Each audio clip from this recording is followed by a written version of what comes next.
Assalamualaikum warahmatullahi wabarakatuh.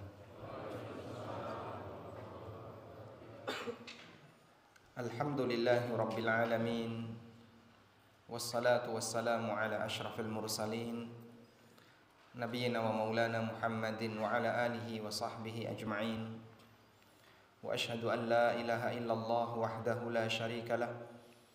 Wa ashhadu anna Muhammadan abduhu wa rasuluh sallallahu alaihi wa ala alihi wa sahbihi wa man tabi'ahum bi ihsanin ila yaumiddin. Allahumma bika asbahna wa bika amsayna wa bika nahya wa bika namut wa ilaikan nusyur. Alhamdulillah, puji syukur kita haturkan kehadirat Allah Azza wa Jal. Di pagi yang indah ini kita bisa bersama-sama belajar dalam rangka untuk menambah iman, karena majelis ilmu adalah majelis untuk menambah iman. Sebagaimana undangan yang disampaikan oleh Mu'adz bin Jabal ketika beliau mengajak masyarakat untuk kumpul di majelis ilmu. Mu'adz radhiyallahu anhu mengatakan, "Hayya nu'minu sa'atan." Mari kita beriman sesaat. Karena di majelis ilmu yang di situ membahas Al-Quran dan hadis, menyampaikan tentang masalah akidah maupun aturan syariat Allah, maka akan menambah pengetahuan hamba berkaitan dengan apa yang sebelumnya dia tidak tahu, baik tentang keyakinan dia, yang itu membahas masalah akidah dan tauhid, maupun tentang aturan Allah, seperti membahas masalah hukum, bagian mana yang halal, bagian mana yang haram, sehingga akan memberikan tekanan bagi hamba untuk mau beramal, dan jadilah itu tambahan iman. Sehingga orang yang hadir di majelis yang di situ dibahas tentang masalah halal haram, dibahas tentang masalah bagaimana yang harus kita yakini, adalah majelis untuk menambah iman. Di kesempatan kali ini kita akan mengangkat tentang masalah surga, dan semoga ini semakin menambah iman kita dan keyakinan kita akan akhirat. Aisyah radhiyallahu anha menceritakan dalam hadis yang diriwayatkan oleh Bukhari tentang bagaimana cara Allah Subhanahu wa taala mendidik para hambanya. Nabi sallallahu alaihi wasallam hadir di tengah umat yang memiliki banyak pelanggaran. Baik pelanggaran dalam masalah ideologi, pelanggaran dalam masalah ibadah, pelanggaran dalam masalah muamalah, pelanggaran dalam masalah kondisi sosial dan seterusnya. Ada banyak sekali pelanggaran.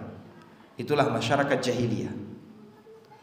Dan ketika Islam itu datang, bisa mengubah kondisi masyarakat yang demikian rusak menjadi masyarakat yang sangat baik. Bahkan mereka menjadi pejuang-pejuang, pahlawan bagi kaum muslimin dengan hadirnya generasi para sahabat. Bagaimana cara Allah mengubah mereka? Aisyah radhiyallahu anha mengatakan, "Inna awwala ma nuzila minal Qur'an ayatul mufassal." Sesungguhnya bagian awal yang turun dari Al-Quran adalah surat-surat Al-Mufassal. Apa itu surat Al-Mufassal? Surat yang ayatnya pendek-pendek, dimulai dari surat Qaf sampai surat An-Nas. Disebut sebagai surat Al-Mufassal karena banyak fasal. Fasal artinya pemisah, yaitu ayat. Sehingga ayat ini memiliki banyak, atau surat ini memiliki banyak ayat yang pendek-pendek. Inna awwala ma nuzila minal Qur'an ayatul mufassal. Sesungguhnya yang awal kali turun dari Al-Quran adalah surat Al-Mufassal. Di bagian akhir dari Al-Quran, ada apa di bagian akhir dari Al-Quran? Fiha dzikrul jannati wan nar. Di sana banyak Allah menyebutkan tentang surga dan neraka. Di surat Al-Mufassal Allah banyak menyinggung tentang surga dan neraka. Hatta idza thaban nasu ilal Islam nazala al-halal wal haram. Begitu ketika masyarakat sudah banyak yang masuk Islam, barulah Allah menurunkan ayat tentang masalah halal haram. Sehingga ayat hukum turun belakangan. Ayat yang pertama kali turun rata-rata membahas masalah apa jemaah? Membahas masalah akidah. membahas tentang masalah surga, tentang masalah neraka. Karena manusia ketika dia beriman kepada hari akhir, dia punya tujuan. Kau mau kemana? Dan ada bagian yang ditakuti, sehingga keseimbangan antara khauf dan roja, rasa takut dan rasa harap, inilah yang membuat manusia akan lebih mudah untuk mengikuti aturan. Pengantar ini disampaikan terlebih dahulu sebelum pembahasan tentang masalah hukum, tentang masalah ahkam, tentang masalah halal haram. Makanya kita lebih menekankan tentang masalah prinsip akidah tauhid yang benar sebelum pemahaman kepada masalah yang lain, karena ini yang mengendalikan batin hamba. Sebab jamaah yang dimuliakan Allah, orang jahiliyah gak beriman dengan yang adanya akhirat. Mereka gak beriman dengan keberadaan akhirat. Mereka punya pemahaman kalau orang sudah jadi tanah, sudah tercecer di mana-mana jasadnya karena dimakan binatang, jadi kotoran, kemudian kena air, tercecer di mana-mana. Dalam bayangan mereka mustahil mereka akan dihidupkan kembali. Sampai mereka datang kepada Nabi SAW dengan membawa tulang, lalu ditaruh di hadapan Rasulullah SAW. May yuhyil 'idhama wa hiya ramim. Siapa yang akan menghidupkan tulang-tulang ini ketika tulang ini sudah jadi tanah? Apa jawabnya? Qul yuhyiha alladhi ansha'aha awwala marrah. Katakan wahai Muhammad, yang akan menghidupkan kembali adalah zat yang pertama kali menciptakannya. Bahkan mereka bersumpah manusia enggak bakalan dibangkitkan di hari akhir. Wa aqsamu billahi jahda aymanihim la yab'atsullahu may yamut. Mereka bersumpah atas nama Allah dengan sumpah yang sungguh-sungguh, Allah enggak bakalan membangkitkan orang yang sudah mati. Orang kalau sudah enggak punya iman kepada masalah hari akhir, dia enggak punya tujuan yang jelas. Dan efek sampingnya enggak ada rasa takut. Jadinya gimana Pak? Maksiat makin maksiat, yang dolim makin dolim, karena bagi dia ketika mati selesai. Maka kehidupan akan rusak apabila orang itu tidak beriman kepada akhirat. Karena itu Anda bisa perhatikan ya, orang ketika berbuat maksiat dan dia masih punya rasa takut kepada Allah, ada gak peluang untuk taubat Pak?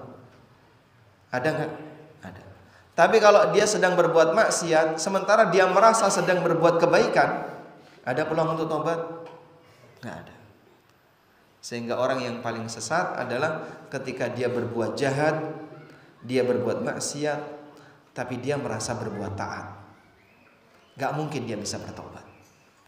Baik, kembali kepada keyakinan orang jahiliyah.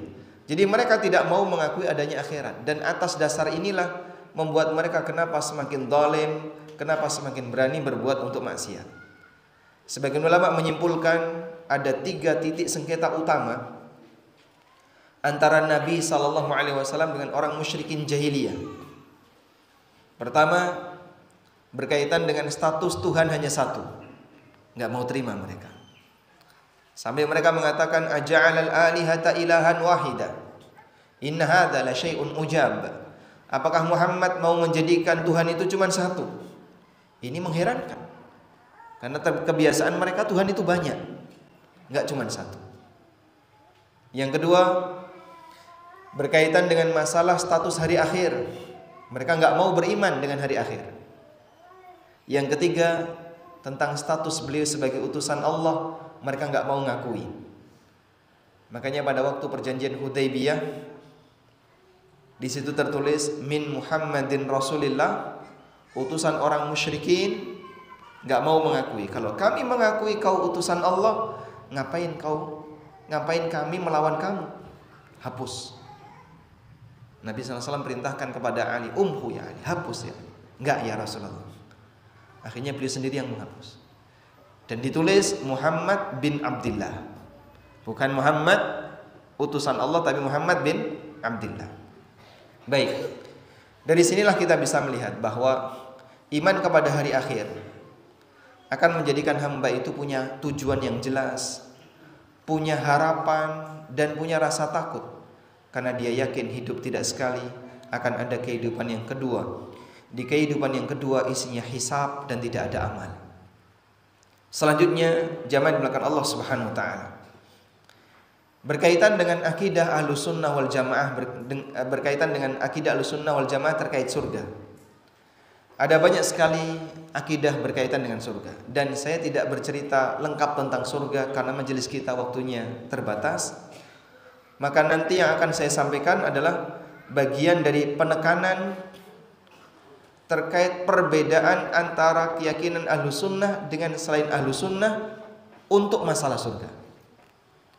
Aqidatu ahlis sunnati wal jamaah fil jannah. Akidah Ahlussunnah wal Jamaah berkaitan dengan surga yang itu berbeda dengan akidah-akidah kelompok yang lain. Surga kita yakini penuh dengan kenikmatan. Dan gambaran kenikmatan surga ditunjukkan oleh Allah Subhanahu wa taala di surat As-Sajdah ayat 17.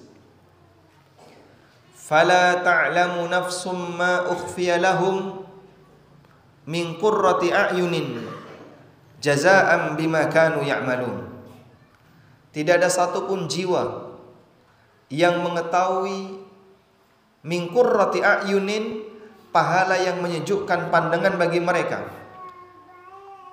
yang disediakan oleh Allah, jazaa'an bima kanu ya'malun, sebagai balasan atas perbuatan yang telah mereka kerjakan. Sehingga ayat ini memberikan gambaran surga nggak bisa dibayangin. Yang jelas dia adalah tempat yang penuh dengan kenikmatan, tapi nggak bisa dibayangkan. Fala ta'lamu nafsum ma ukhfiya lahum min qurrati a'yun. Ada qurratu a'yun, sesuatu yang menyejukkan pandangan manusia, tapi nggak ada satupun jiwa yang mengetahuinya.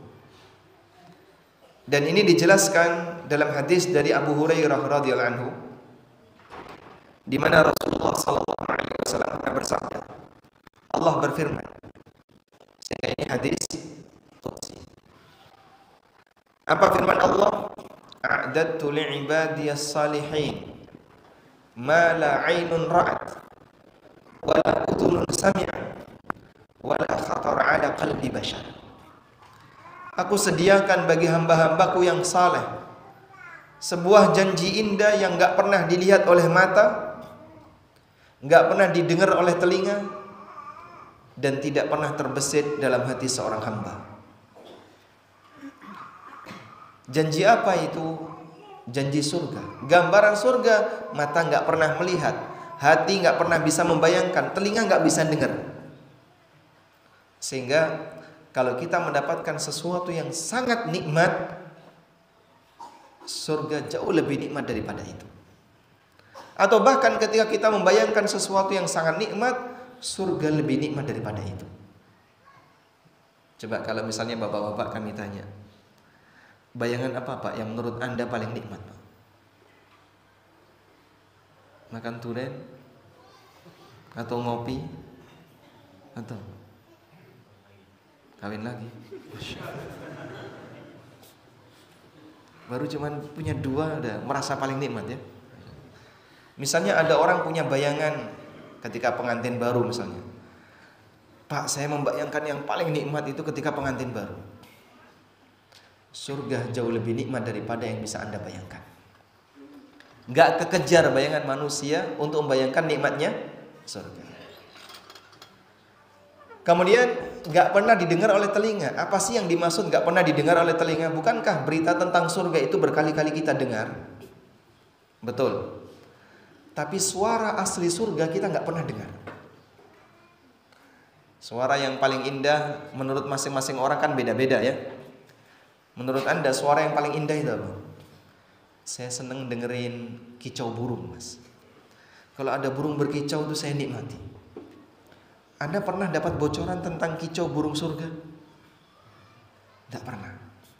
Saya senang mendengarkan gemercik air. Jadi kalau ada air turun, saya senang mendengarkan itu. Rasanya hati itu sejuk, tenang. Anda pernah nggak mendengarkan bagaimana gemercik air surga? Nggak pernah. Jadi suara asli surga, hembusan angin suaranya kayak gimana? Kita kan kadang mendengarkan suara hembusan angin di pinggir laut ya. Dan kita merasakan kenikmatan dengan itu. Jadi ada suara yang oleh manusia dia bisa merasakan kenikmatannya. Makanya ketenangan batin itu ada di 3 tempat: pendengaran, penglihatan, dan batin. Dan urutannya, kenikmatan pendengaran, lanjutnya yang lebih tinggi kenikmatan penglihatan, puncaknya kenikmatan batin. Makanya jamaah, nikmat puncak ahlul jannah adalah apa? Melihat wajah Allah Subhanahu wa taala. Ditaruh oleh Allah di kenikmatan penglihatan. Karena melihat bisa merasakan lebih nikmat dibandingkan sebatas mendengar. Tapi mendengar juga bisa merasakan kenikmatan. Dan kenikmatan surga berupa suara, enggak ada satupun yang mendengar. Ma la 'ainun ra'at wa la udhunun sami'at wa la khatar 'ala qalbi bashar, dan tidak pernah bisa terbayangkan oleh perasaan manusia. Jadi perasaan kita enggak jangkau. Dan hadis ini sahih, muttafaqun alaih. Lalu Abu Hurairah radhiyallahu anhu mengatakan, in syi'tum faqra'u. Kalau kalian mau, coba baca firman Allah di surat As-Sajdah. Fala ta'lamu nafsun ma ukhfiya lahum min qurrati a'yunin jazaa'an bima kanu ya'malun. Enggak ada satupun jiwa yang mengetahui janji indah yang Allah sediakan sebagai balasan bagi perbuatan yang telah mereka kerjakan. Gambaran yang kedua mengenai kenikmatan surga disampaikan oleh Rasulullah sallallahu alaihi wasallam dalam hadis dari Anas bin Malik. Hadisnya riwayat Muslim. Nabi sallallahu alaihi wasallam bersabda, "Yu'ta bi an'ami ahli dunya min ahli nar." Akan didatangkan penduduk neraka yang dulu waktu di dunia dia orang yang paling kaya dan paling bisa menikmati kehidupan dunia. Fayusbagu finnari sabghatan. Kemudian dia dicelupkan sekali celupan ke neraka, dicelup terus diangkat. Tsumma yuqal, setelah dia dicelup kemudian diangkat, dikeluarkan dari neraka.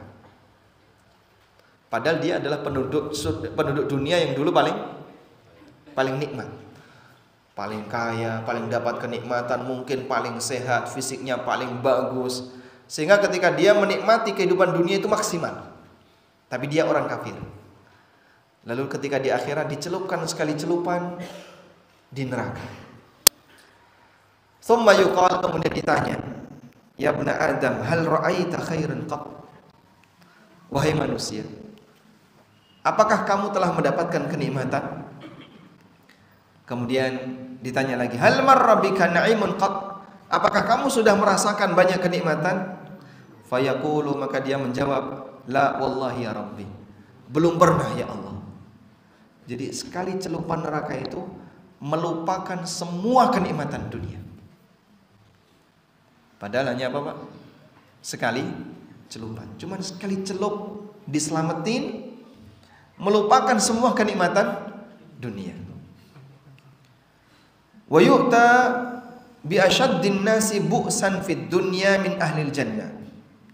Kemudian didatangkan penduduk surga yang dulu waktu hidup di dunia dia menjadi hamba yang paling miskin dan paling melarat.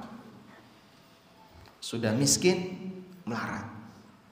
Mungkin hidupnya banyak cobaan, sakit, nggak punya duit, utangnya banyak, nggak dihiraukan masyarakat, nggak ada yang mau bantu. Paling miskin dan paling melarat, tapi dia ahlul jannah. Fayusbaghu sabghatan fil jannah.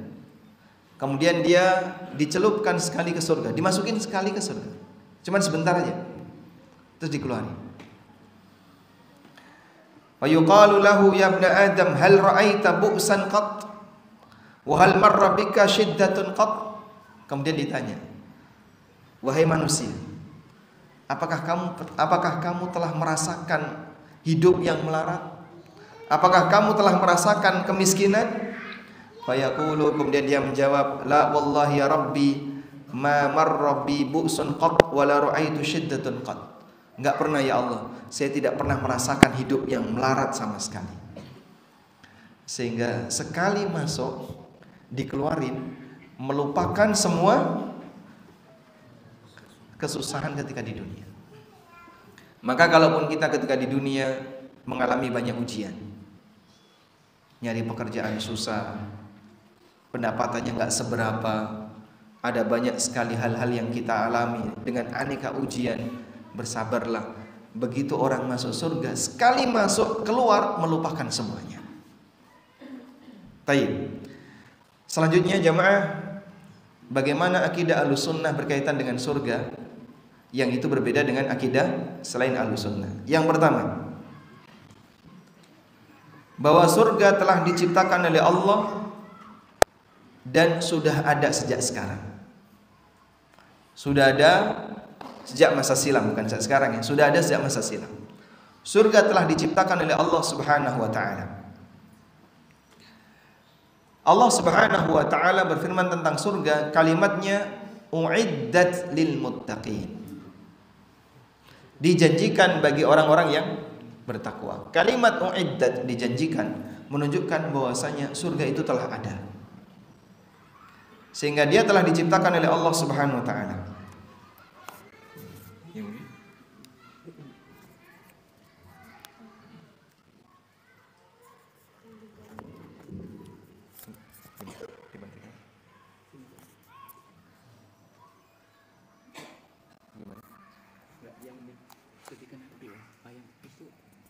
Ini sudah mati. Udah mati. Intinya satu aja. Masih.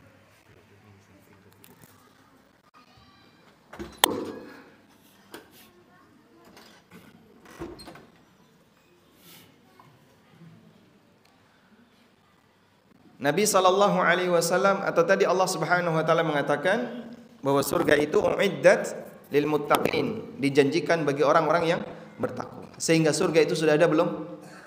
Sudah ada. Surga sudah ada, dijanjikan bagi orang-orang yang bertakwa. Berarti dia adalah makhluk yang sudah tercipta. Karena itulah Nabi sallallahu alaihi wasallam juga menyebutkan bahwa beliau pernah masuk surga. Dan beliau pernah menyentuh ungkudan. Ungkudan itu buah-buahan satu apa? Satu dompol itu namanya apa? Satu janjang ya. Buah-buahan yang satu janjang. Beliau pernah menyentuh itu. Sampai beliau mengatakan, andaikan saya bawakan satu dan aku berikan kepada kalian, maka nikmat dunia ini gak ada rasanya sama sekali. Rasulullah sallallahu alaihi wasallam juga pernah mengatakan, ketika peristiwa Isra Mi'raj dalam hadis riwayat Bukhari Muslim dari sahabat Anas radhiyallahu anhu, "Tsumma intalaqa bi Jibril hatta utiya sidratal muntaha." Kemudian kami berangkat bersama Jibril sampai kami didatangkan di sidratal muntaha. Faghasyiha alwanun la adri ma hiya. Kemudian dipenuhi dengan warna yang sangat indah dan saya tidak bisa menggambarkan. Tsumma dakhaltul jannah, kemudian aku masuk ke dalam surga. Fa idza hiya janabidul lu'lu'. Ternyata kubahnya itu terbuat dari al-lu'lu' permata. Wa idza turabuha al-misk, sedangkan tanahnya itu misk. Ini berkaitan dengan akidah yang pertama. Karena itu dalam syarah Ushulus Sunnah, Imam Ahmad bin Hanbal rahimahullah mengatakan, wal jannatu wan naru makhluqatan. Surga dan neraka itu telah diciptakan. Sebagaimana yang telah disampaikan oleh Rasulullah sallallahu alaihi wasallam, dakhaltul jannata fara'aitu qasran. Aku masuk ke dalam surga dan aku melihat di sana ada istana. Dan beliau melihat ada Al-Kautsar. Beliau melihat surga dengan aneka warna-warninya. Faman za'ama, lalu kata Imam Ahmad, barang siapa yang punya keyakinan annahuma lam tukhlaqa, siapa yang punya keyakinan kalau surga belum diciptakan, fahuwa mukadzibun bil Qur'an wa ahadithi Rasulillah sallallahu alaihi wasallam, maka dia telah mendustakan Al-Qur'an dan hadis-hadis Rasulullah sallallahu alaihi wasallam. Wala ahsibuhu yu'minu bil jannati wan nar, dan menurutku dia belum sempurna imannya kepada surga dan neraka. Dan ini keyakinan Mu'tazilah. Sehingga menurut Mu'tazilah, dengan logika mereka, surga dan neraka belum ada. Baru ada ketika di yaumil akhir. Alasan mereka, karena kalau surga dan neraka sudah diciptakan, nganggur. Untuk apa Allah menciptakan sesuatu yang nganggur? Nggak ada penghuninya. Dan ini alasan yang keliru, alasan yang salah. Karena kalau sudah diciptakan, kemudian kalaupun nggak ada penghuninya, terserah yang menciptakan. Apa urusan kamu? Kok sampai menolak kebenaran itu sudah ada, gara-gara dengan alasan itu tidak ada penghuninya. Kalau surga sudah ada penghuninya. Apa penghuni surga sekarang? Arwah orang-orang yang beriman. Arwah itu berada di mana? Di tembolok burung-burung yang ada di surga. Sehingga arwah orang yang beriman berada di tembolok burung-burung yang berada di surga. Tayyib. Maka di sini kita bisa lihat siapa yang punya keyakinan surga belum diciptakan, kata Imam Ahmad, dia belum termasuk orang yang beriman kepada surga dan neraka. Yang kedua, bahwa surga itu kekal. Demikian pula juga neraka adalah tempat yang kekal. Dan penduduk surga tidak akan pernah dipindah oleh Allah Subhanahu wa taala.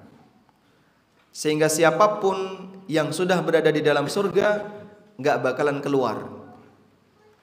Allah Subhanahu wa taala berfirman di surat Al-Kahfi, Innal ladzina amanu wa 'amilus salihati kanat lahum jannatul firdausi nuzulan. Sesungguhnya orang yang beriman dan beramal saleh, mereka akan mendapatkan firdaus sebagai tempat singgahnya. Khalidina fiha la yabghuna anha hiwala. Mereka kekal di dalamnya dan mereka tidak ingin berpindah selamanya di dalamnya.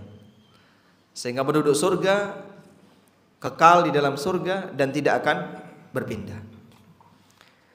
Dalam ayat yang lain Allah Subhanahu wa taala berfirman di surat Al-Hijr ayat 47-48. Wa naza'na ma fi sudurihim min ghillin ikhwanan ala sururin mutaqabilin la yamassuhum fiha nasabu wa ma hum minha bimukhrajin.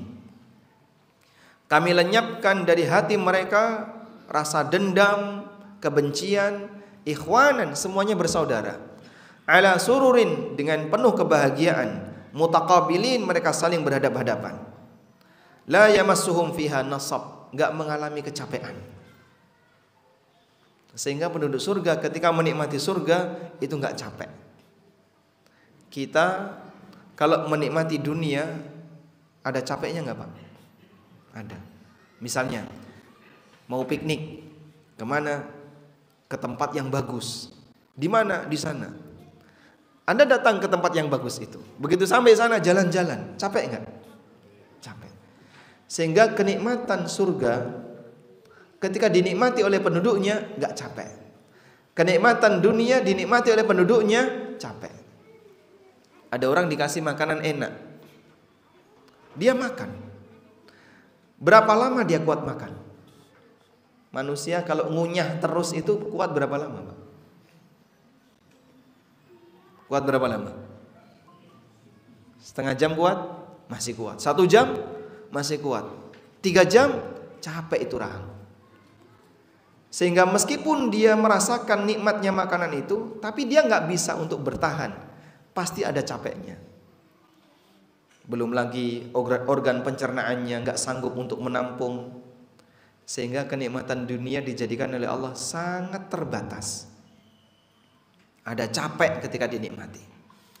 Wa ma hum minha bimukhrajin, dan penduduk surga itu enggak bakalan dikeluarkan. Maka enggak ada ceritanya jamaah penduduk surga akan binasa. Satu, enggak mungkin. Surga tidak binasa. Yang kedua, enggak ada ceritanya penduduk surga dikeluarin karena salah hisab. Enggak mungkin. Saya pernah mendengarkan ceramah, tapi itu sudah lama ya. Seingat saya mungkin waktu itu saya masih SMP atau masih SD. Ada salah satu dai yang bilang, ada seorang bapak yang karena dia rajin ibadah masuk ke dalam surga. Lalu ketika anaknya didatangkan, ternyata ini anak dia durhaka, dia anak yang dolim, banyak berbuat maksiat dan seterusnya. Lalu anaknya nuntut, dulu bapak saya nggak pernah ngajarin saya.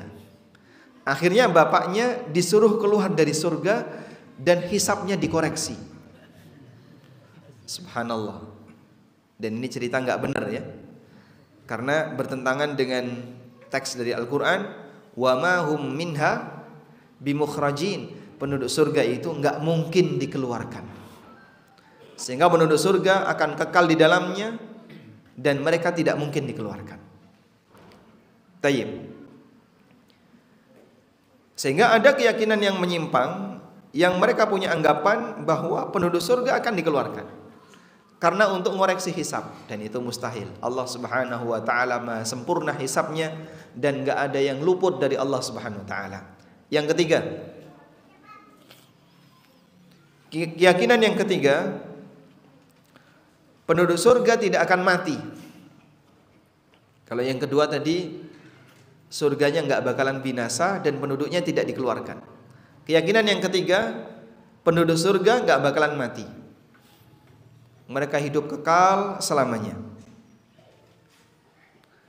Karena Allah Subhanahu wa taala mengatakan khalidina fiha.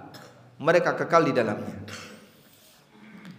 Dan disebutkan dalam hadis yang sahih dari Abu Sa'id Al-Khudri radhiyallahu anhu, Rasulullah sallallahu alaihi wasallam bersabda, "Yu'ta bil mauti kahayati kabshin amlah." Akan didatangkan kematian seperti kambing yang bagus. Fayunadi bihi munadin. Kemudian kematian yang diserupakan dalam wujud kambing tadi dibawa mendekat ke surga. Lalu ditanya penduduk surga, "Ya ahlal jannah."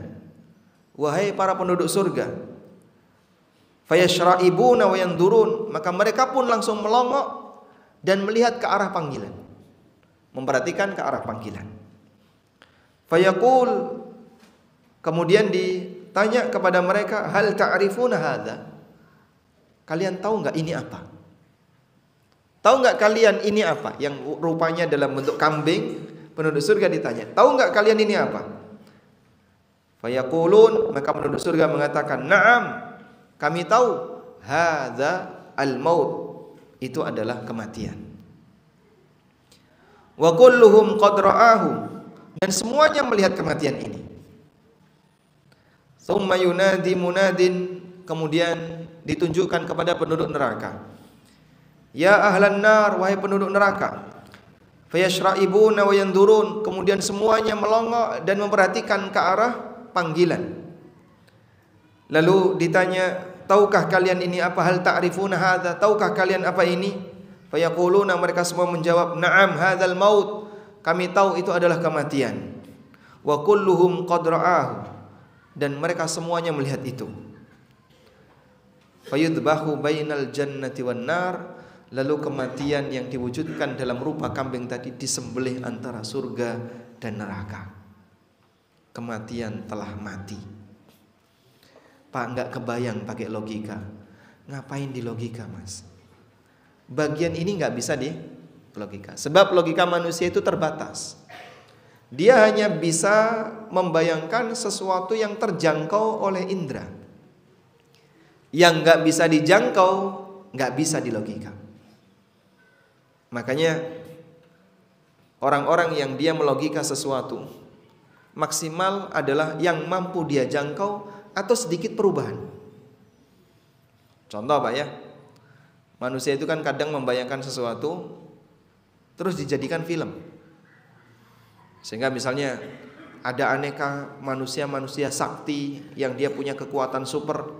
Itu sebenarnya jangkauan logika, dijadikan film. Hanya itu maksimal yang bisa mereka jangkau. Lebih dari itu mereka gak bisa jangkau. Meskipun itu mustahil bisa terjadi. Sehingga orang berubah jadi hulek misalnya, gara-gara dia menelan formula tertentu lalu berubah jadi hulu. Itu nggak mungkin bisa terjadi. Tapi manusia jangkauannya hanya sampai di situ. Lebih dari itu nggak bisa dia. Gimana manusia yang sudah jadi tanah bisa dibangkitkan kembali? Prosesnya seperti apa? Mereka nggak jangkau yang seperti itu. Maka kematian diwujudkan seperti kambing. Gimana Pak bentuknya? Kematian itu konkret atau abstrak? Abstrak. Sesuatu yang abstrak diwujudkan dalam bentuk yang konkret, bisa nggak? Nggak bisa, mustahil. Menurut logika manusia. Tapi satu keyakinan yang perlu kita pahami, kalau kita bicara masalah hal yang gaib, yakini innallaha ala kulli syai'in qadir. Sesungguhnya Allah Maha Kuasa atas segala sesuatu. Tayyib. Setelah diwujudkan dalam bentuk kambing, lalu disembelih antara surga dan neraka. Tsumma yaqul. Kemudian malaikat ini mengatakan, ya ahlal jannati khuludun fala mauta. Wahai penduduk surga, kalian kekal dan enggak bakalan mati. Wa ya ahlan nari khuludun fala mauta. Dan kalian penduduk neraka, kekal enggak bakalan mati. Yang di surga makin gembira, yang di neraka makin sedih. Karena mereka mendapatkan kondisi kekal, enggak pernah mati sepanjang dia mendapatkan kenikmatan, dan yang satunya mendapatkan siksa dari Allah Subhanahu wa taala. Baik. Selanjutnya zaman di belakang Allah. Keyakinan yang keberapa? Yang keempat.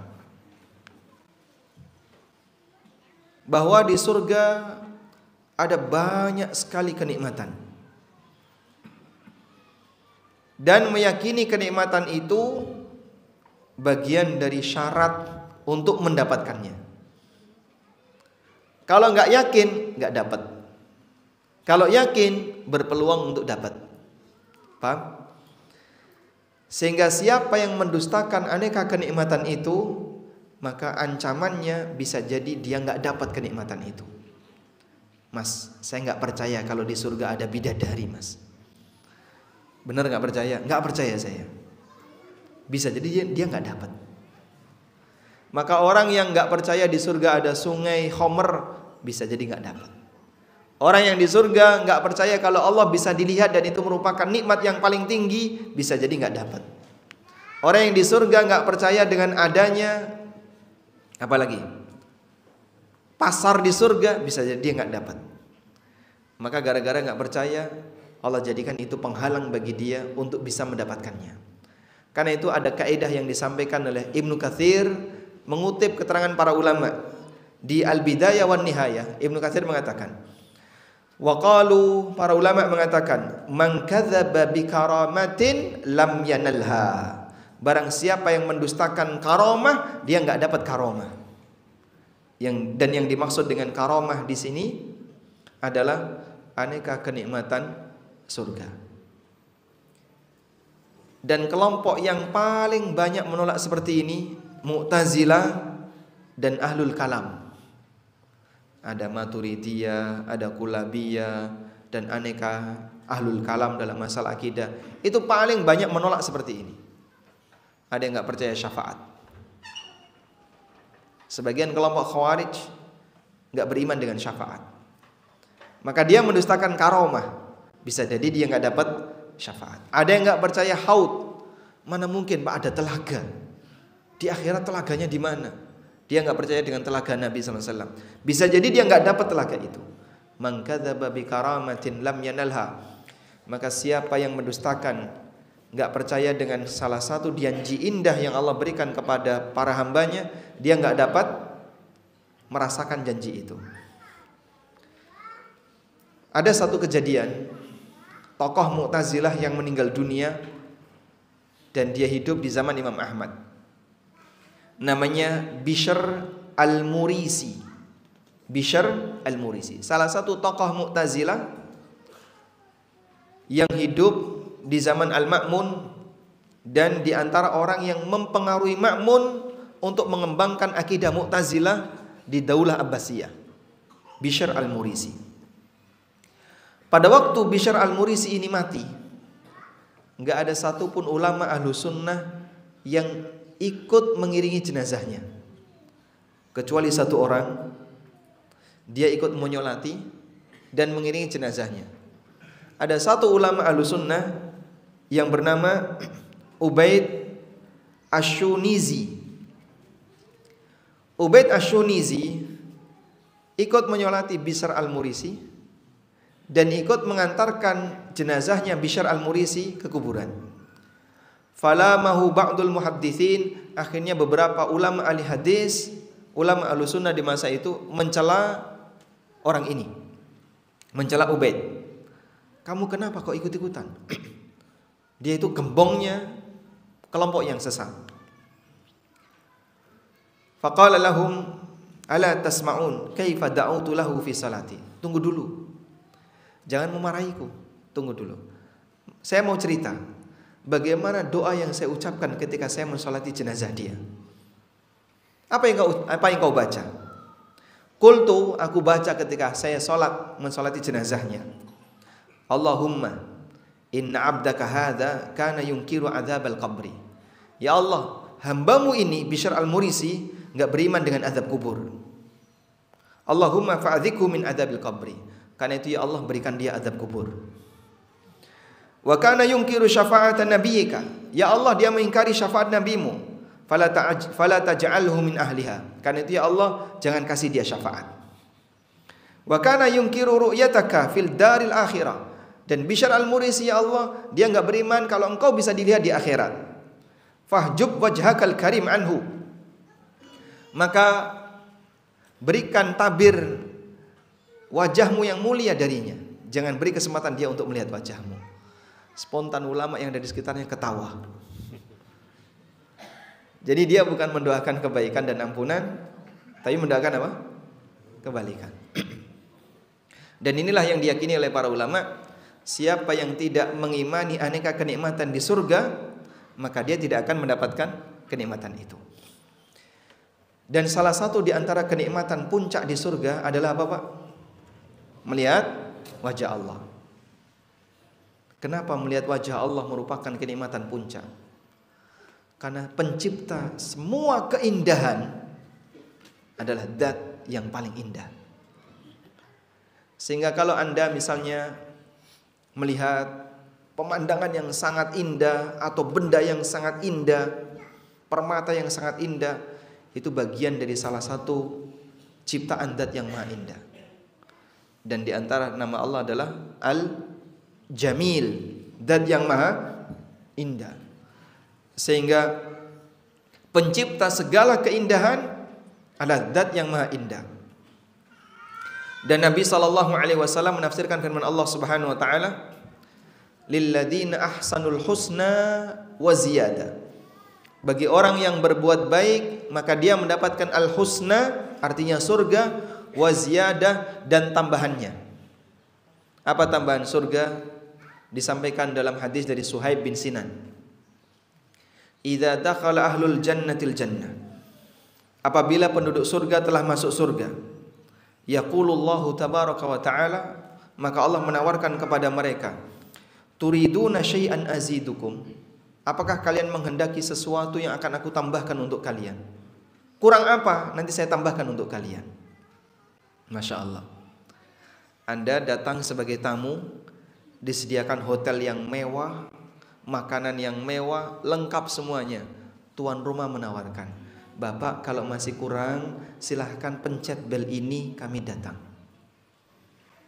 Padahal sudah dilayani semuanya. Kira-kira kita komentar apa, Pak? Udah cukup ini, udah cukup semuanya.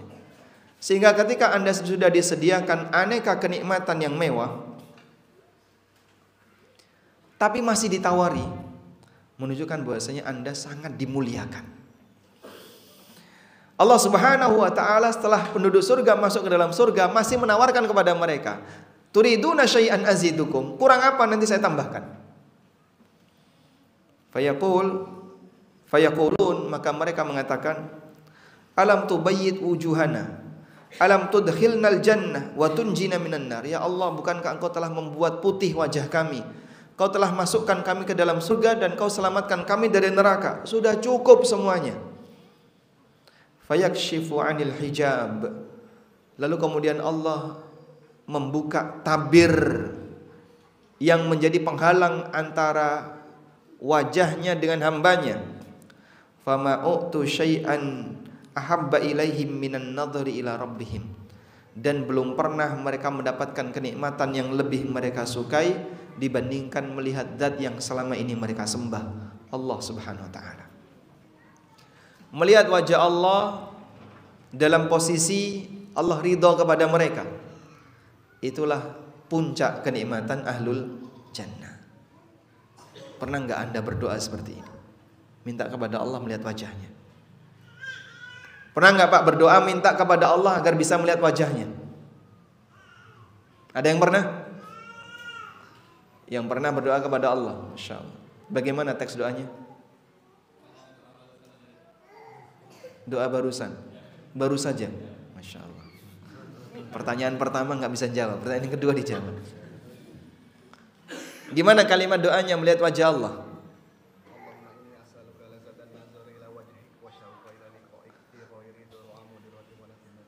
Allahumma inni as'aluka ladzatan nadhari ila wajhika wasyauqa ila liqa'ika fi ghairi dharra'a mudirratin wala fitnatin mudillah. Bisa diulang yang sudah hafal. Silahkan. Ladzata,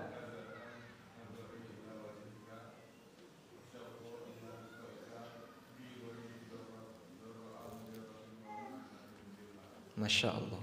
Sudah punya buku ini? Belum. Buku tentang riba, ini kajian tadi malam ya. Kalau bisa dihafalin jamaah, cari di internet banyak doa minta agar bisa melihat Allah atau merasakan kelezatan melihat Allah. Nabi SAW minta itu kepada Allah. Allahumma inni as'aluka ladzatan nadhari ila wajhika wasyauqa ila liqa'ika. Ya Allah, aku mohon kepadamu kelezatan untuk bisa melihat wajahmu dan rindu untuk ketemu denganmu. Nabi SAW minta itu kepada Allah. Maka dengan kita minta, kita berharap kepada Allah Subhanahu wa taala agar kita diberi kesempatan untuk itu jamaah. Tayyib. Sebab ini merupakan kenikmatan surga yang paling tinggi dan Mu'tazilah enggak beriman dengan ini. Mereka mendustakan al-karamah dan kaidah yang disampaikan oleh para ulama, man kadzdzaba bi karamatin lam yanalha. Barang siapa yang mendustakan karamah, enggak dapat itu karamah. Asy'ariyah mereka mengimani Allah bisa dilihat di yaumil akhir. Tapi karena mereka tidak mengimani Allah di atas, jadi mereka bingung, Allah dilihat terus gimana caranya? Lalu mereka mengatakan Allah bisa dilihat di yaumil akhir adalah nadhrul basirah. Pandangan basirah, bukan pandangan mata. Padahal Nabi SAW mengatakan, innakum satarawna rabbakum kama tarawna hadzal qamara lailatal badri la tudammuna fi ru'yatihi syai'a. Kalian melihat wajah Allah itu sebagaimana kalian melihat bulan ini. Bulan ketika purnama, ketika dilihat pada waktu purnama, silau enggak mata, Pak? Kalau kita lihat ke arah bulan waktu purnama, mata silau enggak, Pak? Bandingin dengan melihat matahari. Yang silau yang mana?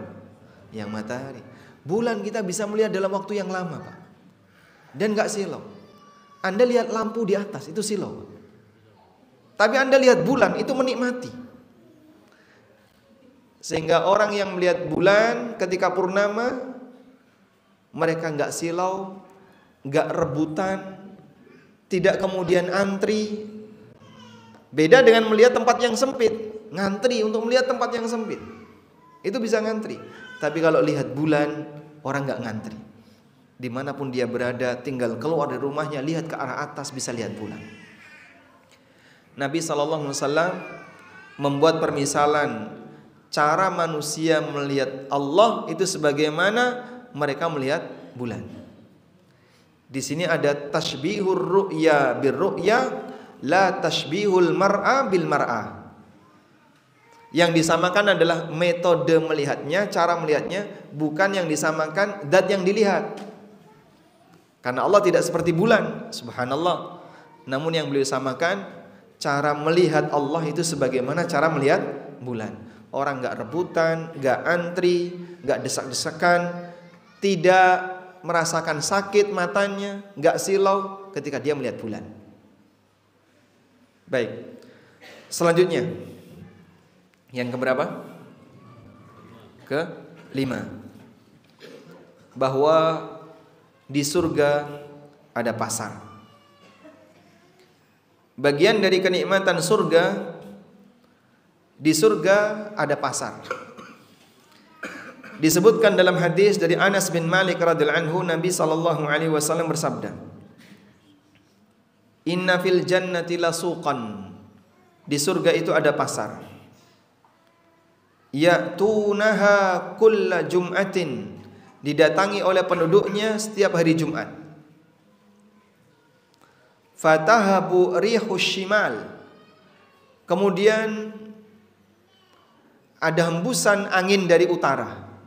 Rihus shimal, angin dari utara. Bagi orang Arab, angin utara itu mendatangkan musim semi atau musim berbuah. Sehingga pada waktu sudah ada angin dari utara, sebentar lagi buah-buahan akan menghasilkan, beberapa pepohonan yang menghasilkan buah akan berbuah. Fatahsu fi wujuhihim, kemudian angin itu menghembus wajah-wajah penduduk surga. Wa thiyabihim, dan pakaian penduduk surga. Fayazdaduna husnan wa jamala. Akhirnya mereka semakin bertambah indah dan semakin bertambah cakep. Fayarji'una ila ahlihim, kemudian mereka pulang menemui istrinya. Wa qad izdadu husnan wa jamala, sementara mereka sudah bertambah cakep. Fayaqulu lahum ahluhum, maka istri mereka mengatakan, wallahi laqasdattum ba'dana husnan wa jamala. Demi Allah, setelah bapak pergi, pulang-pulang kok makin ganteng. Fayaqulun, maka suami-suami penduduk surga ini mereka juga mengatakan, wa antum wallahi laqasdattum ba'dana husnan wa jamala. Demi Allah, kalian juga sama. Setelah saya tinggal, balik-balik makin cakep, makin cantik. Sehingga penduduk surga makin lama makin sempurna. Bukan makin berkurang, tapi makin sempurna kenikmatannya. Tayyib. Dalam hadis yang lain disebutkan bahwa di dalam surga ada pasar, ma fiha syira'un wala bai'un illa suwara minar rijali wan nisa fa idza ishtahar rajulu suratan dakhala fiha. Di surga ada pasar, tapi tidak ada transaksi. Selain di situ ada banyak wajah. Jadi ada bursa wajah. Fa idza ishtahar rajulu suratan, kalau ada orang tertarik dengan wajah tertentu, dakhala fiha, dia masuk ke dalamnya lalu berubahlah dia. Sehingga dia menjadi wajah yang cakep tapi dengan rupa yang berbeda. Dan hadis ini diriwayatkan oleh Tirmidzi, namun untuk hadis yang kedua ini dinilai dhaif oleh para ulama seperti keterangan Imam Ahmad, Ibnu Sa'ad, Abu Dawud, An-Nasa'i dan yang lainnya. Baik, oleh karena itulah ulama beda pendapat. Apa sih yang dilakukan oleh penduduk surga ketika di pasar surga? Pendapat yang pertama mengatakan penduduk surga ketika di pasar surga yang dilakukan adalah ganti wajah. Sehingga mereka ketika ke pasar, mereka mengikuti bursa wajah yang semuanya cakep-cakep. Saya mau yang ini, berubah dia jadi itu. Pulang, keluarganya tetap mengenal dia, tapi dengan rupa yang lebih indah dibandingkan sebelumnya.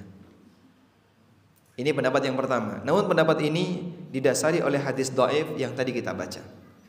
Pendapat yang kedua, bahwa penduduk surga mereka mendatangi pasar surga tujuannya adalah dalam rangka reunian dengan penduduk surga yang lain. Makanya mereka datang di satu hari yang sama, yaitu hari apa tadi? Jumat. Dalam hadis riwayat Muslim tadi. Berarti di surga ada hari, Pak? Ada. Hari enggak hilang. Hari Jumat masih ada. Mereka datang ke pasar surga di hari Jumat. Terus ngapain? Mereka saling cerita sukses antara satu dengan yang lain. Sehingga saat mereka cerita sukses, mereka makin bahagia. Kan kadang ada orang itu ketika habis melakukan sesuatu kumpul, reunian, terus cerita sukses. Jamaah haji kumpul untuk ngapain? Reunian haji. Terus gimana? Berbagi cerita. Kemarin waktu di sini saya kayak gini, waktu di Arafah saya seperti ini, waktu di Muzdalifah seperti ini. Dia berbagi cerita. Mereka sukses bersama, melaksanakan haji berhasil bersama, berbagi cerita. Success story itu membuat mereka semakin bahagia. Sehingga salah satu di antara kenikmatan penduduk surga, Allah berikan kesempatan bagi mereka untuk reuni dan kumpul dengan kawan-kawannya yang dulu sama-sama melakukan ketaatan. Masya Allah. Karena kadang kita kalau dikasih kenikmatan tapi sendirian, itu kan gak sempurna, Pak ya. Tapi kalau kita dikasih kenikmatan terus bareng sama yang lain, ada rasa yang berbeda. Anda masuk restoran yang lezat, makanannya enak, semuanya serba enak, pemandangannya bagus, tapi sendirian. Dengan datang ke tempat seperti itu tapi bareng keluarga, bareng teman-teman, kita lebih merasakan kebahagiaan yang mana? Yang kedua. Maka penduduk surga dikasih kesempatan oleh Allah Subhanahu wa taala dengan itu. Wallahu alam. Allahumma inna nas'alukal jannah wa nas'alukal firdausal a'la. Amin ya rabbal alamin. Wa sallallahu ala nabiyyina Muhammadin wa ala alihi wa sahbihi wasallam. Ada tanya jawab?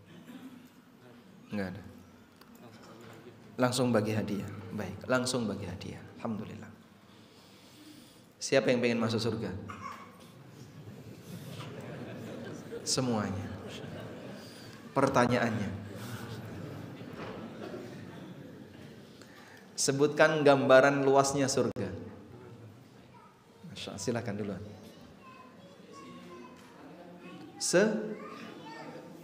Seisi, seluas langit. Arduha ka'ardis samawati wal ard. Masya Allah, dapat hadiah.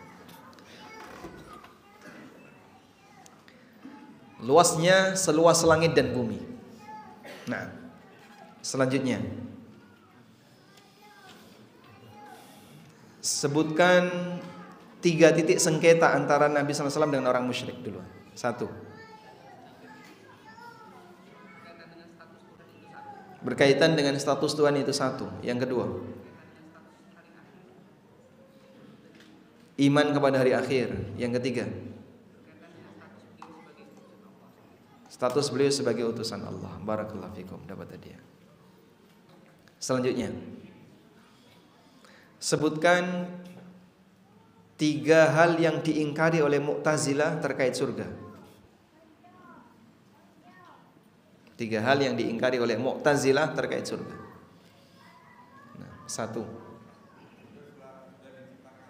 Mereka mengingkari surga sudah diciptakan. Yang kedua, ya, enggak semua nikmat surga. Jadi mereka yakin surga itu nikmat, tapi enggak semua. Apa nikmat yang diingkari Mu'tazilah?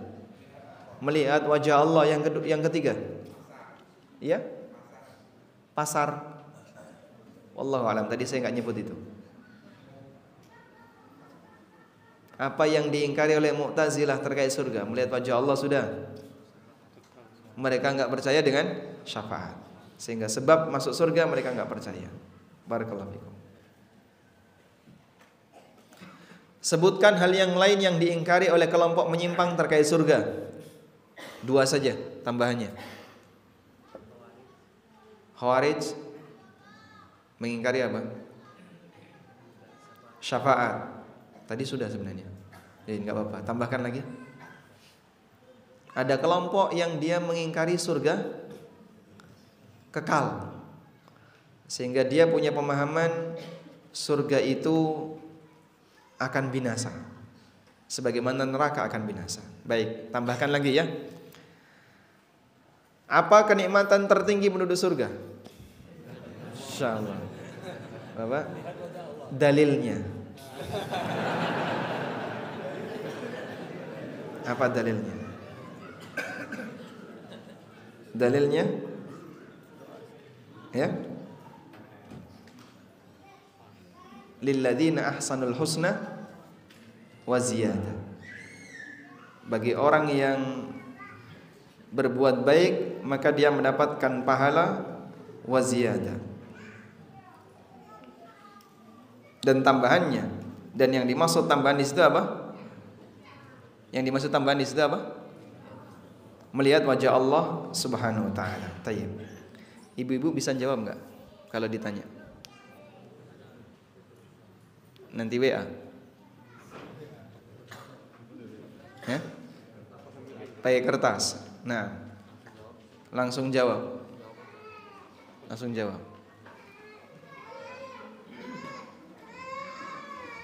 Pertanyaan untuk ibu-ibu ya.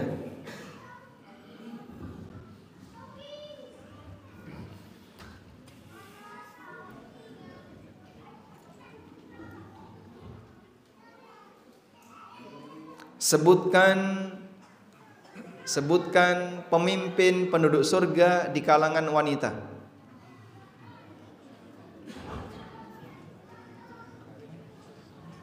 Baik, kita tunggu googling dulu. Pertanyaan itu bapak-bapak ya. Baca doa untuk melihat wajah Allah.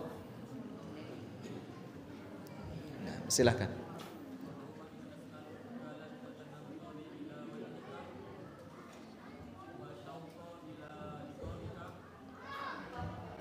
Fi ghairi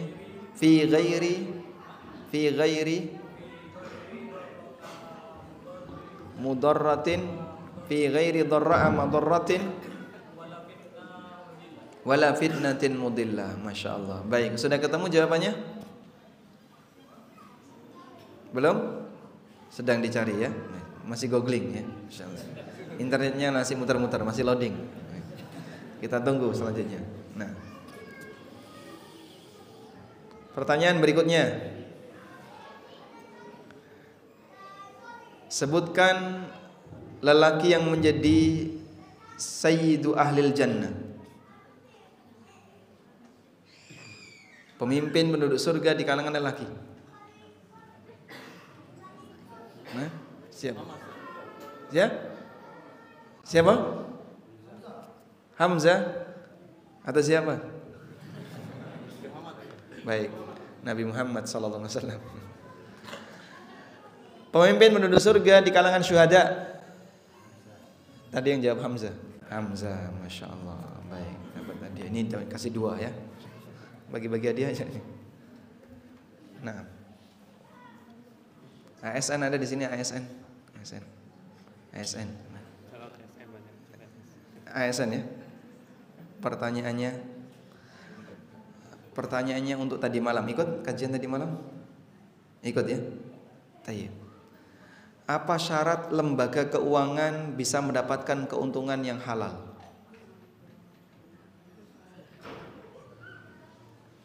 Apa syarat sebuah yayasan atau lembaga keuangan bisa dapat keuntungan yang halal?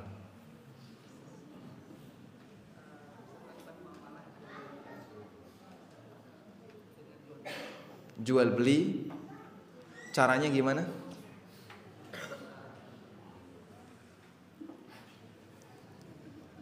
Orang kalau mau menjual itu caranya gimana? Beli dulu. Nah, setelah beli terus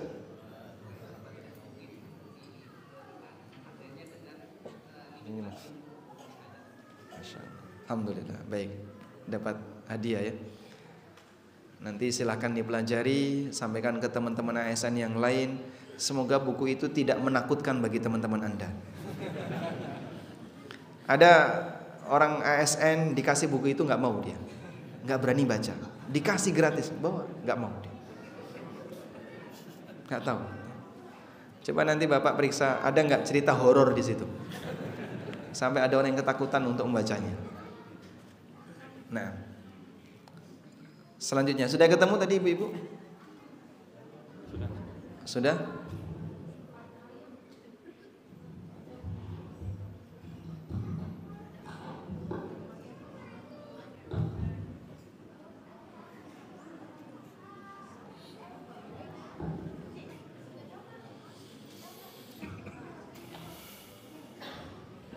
Belum ketemu?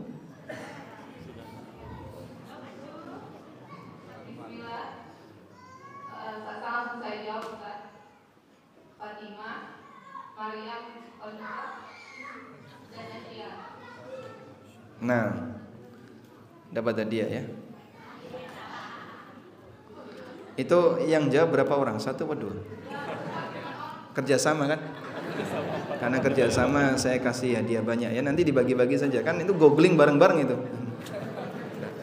Bagi aja. Hadiahnya langsung banyak.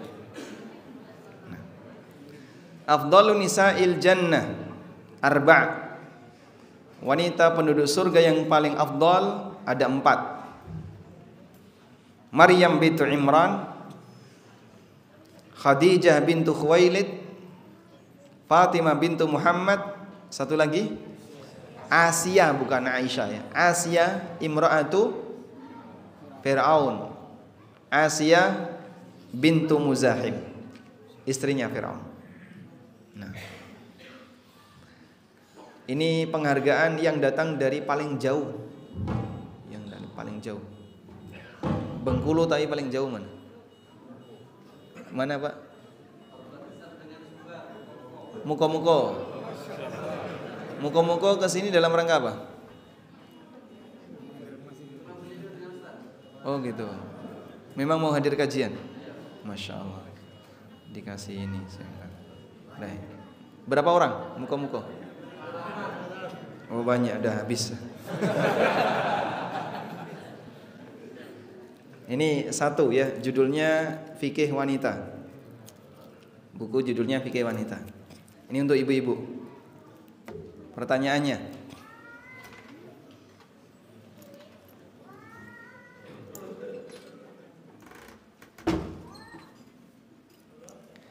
di antara kenikmatan yang Allah berikan bagi lelaki surga, diberi oleh Allah lebih dari 1 istri. Nah, pertanyaannya, apakah Anda bersedia? Ini salah betul. Untuk meniru penduduk surga ketika di dunia. Yang bisa jawab langsung dapat hadiah.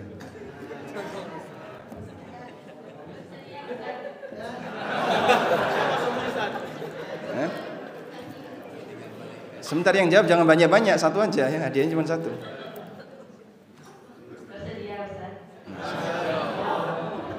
Suaminya ada di sini?